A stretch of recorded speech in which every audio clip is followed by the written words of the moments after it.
It's game day, Seminoles, and the Nole Insiders have your 3 keys to victory. Let's get right to it. Number 1, don't let Clemson beat you twice.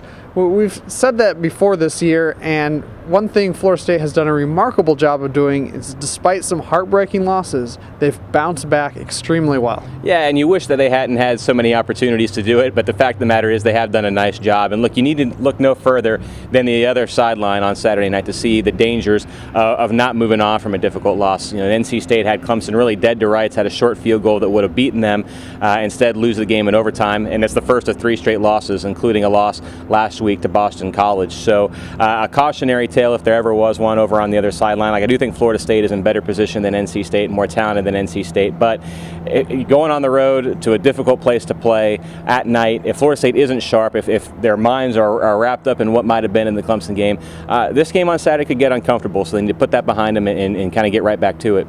Key number 2, protect Deondre Francois. A struggle this year at times for Florida State's offensive line and running backs, and Francois himself as well. And NC State poses a difficult challenge. They're 17th in the nation in sacks. They've sacked the quarterback 24 times this year. Certainly a matchup that could favor the Wolfpack. Yeah, and look, I don't know what else there is to say.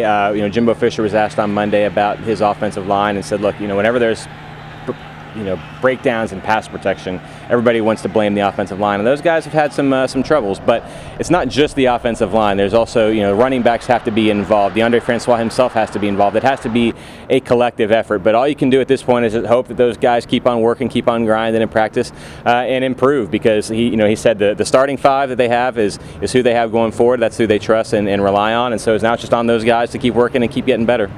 And our third key, we could put this on every week, but get the ball to Dalvin Cook. Look, I don't care what anybody else says. He's the best running back in the nation. He's 192 yards from breaking Warrick Dunn's career rushing record. He's going to go over 4,000 yards rushing in all likelihood. Just get the guy the ball. Yeah, I think that's smart, and I don't think that Jimbo Fisher is going to require too much convincing on that front. He's Florida State's best player, the best player they've had I guess they did have a Heisman-winning quarterback a couple years ago, but best running back in a very long time, and they've had some really good ones. The offense funnels through him. I think he's what makes the engine go. He's just fantastic, and it's fun to watch him, if nothing else. And I think that once again he's going to have, no surprise, a big role to play on Saturday.